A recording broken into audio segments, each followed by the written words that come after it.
मुंबईतल्या केईएम रुग्णालयाचं कॅन्टीन बंद करण्याची नोटीस देण्यात आलेली आहे। परिचारिका वसतिगृहातील कॅन्टीन तात्काळ बंद करण्याची नोटीस बजावण्यात आली आहे। अन्न पुरवठादाराचा परवाना निलंबित करण्यात आला आहे। परिचारिका प्रशिक्षणार्थी आणि विद्यार्थिनींच्या अन्नामध्ये अळी आढळल्यानंतर ही कारवाई करण्यात आली आहे। एफडीएच्या अधिकाऱ्यांनी कॅन्टीनची तपासणी केली असता अनेक त्रुटी आढळून आल्या आणि त्यामुळे अन्न पुरवठादाराचा परवाना निलंबित करण्यात आलेला आहे। केईएम रुग्णालयाचं कॅन्टीन बंद करण्याची नोटीस बजावण्यात आलेली आहे। केएम रुग्णालयाचं कॅन्टीन हे बंद करण्याची नोटीस बजावण्यात आलेली आहे। परिचारिका प्रशिक्षणार्थी आणि विद्यार्थिनींच्या अन्नामध्ये अळी आढळल्यानंतर ही कारवाई करण्यात आलेली आहे।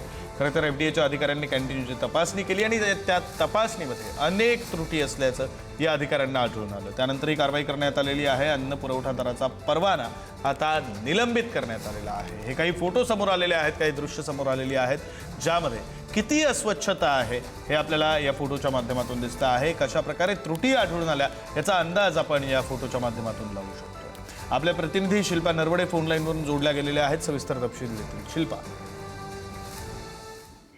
विक्रांत, आपण जर पाहिलं तर मुंबईतच काय संपूर्ण महाराष्ट्रात नावाजलेलं केएम रुग्णालय आहे आणि या केएम रुग्णालयाचं जे कॅन्टीन आहे त्याचा जो कारभार आहे तो समोर आलेला आहे या फोटोंच्या माध्यमातून। आणि आता हे कॅन्टीन जे आहे ते बंद करण्याची नोटीस देखील बजावण्यात आलेली आहे।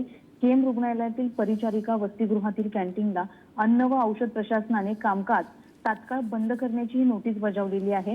आपण जर पाहिलं तर मागच्या काही दिवसांपूर्वी विद्यार्थिनींना जे जेवण दिलं जात होतं, छोले आणि भात होता, त्यामध्ये आळी आढळली होती आणि त्यानंतरच या कॅन्टीनचा जो कारभार आहे ढिसाळ तो समोर आलेला आहे।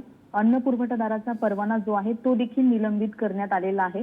विशेष म्हणजे परिचारिका प्रशिक्षणार्थी असतील, विद्यार्थिनी असतील यांच्या अन्नात अळी आढळली होती, त्यानंतर ही कारवाई करण्यात आलेली आहे विक्रांत। आणि विशेष म्हणजे एफडीएच्या अधिकाऱ्यांनी या कॅन्टीनची तपासणी देखील केलेली आहे। अनेक त्रुटी यामध्ये आढळलेल्या पाहायला मिळतात, मात्र आता नोटीस बजावण्यात आलेली आहे। तात्काळ ही कॅन्टीन बंद करण्याची आदेश देखील देण्यात आलेले आहे। त्यामुळे आता ह्या कॅन्टीन बंद झाल्यानंतर नेमकी पुढची प्रोसेस काय केली जाते किंवा इतर जे वेगळं कॅन्टीन असेल ते चालू ठेवलं जाते का, की केएम रुग्णालयाचं हे महत्त्वाचं कॅन्टीन आहे। हजारो विद्यार्थी इथे शिक्षण घेत असतात, रुग्णालयातले जे काही नातेवाईक असतात ते देखील ते जेवणासाठी येत असतात, मात्र या कॅन्टीनचा ढिसाळ कारभार, अस्वच्छता पाहायला मिळते आणि विशेष म्हणजे ज्या विद्यार्थिनी होत्या त्यांच्या जेवणामध्ये अळी आढळली आणि त्यानंतर या कॅन्टीनचा जो कारभार आहे तो समोर आला।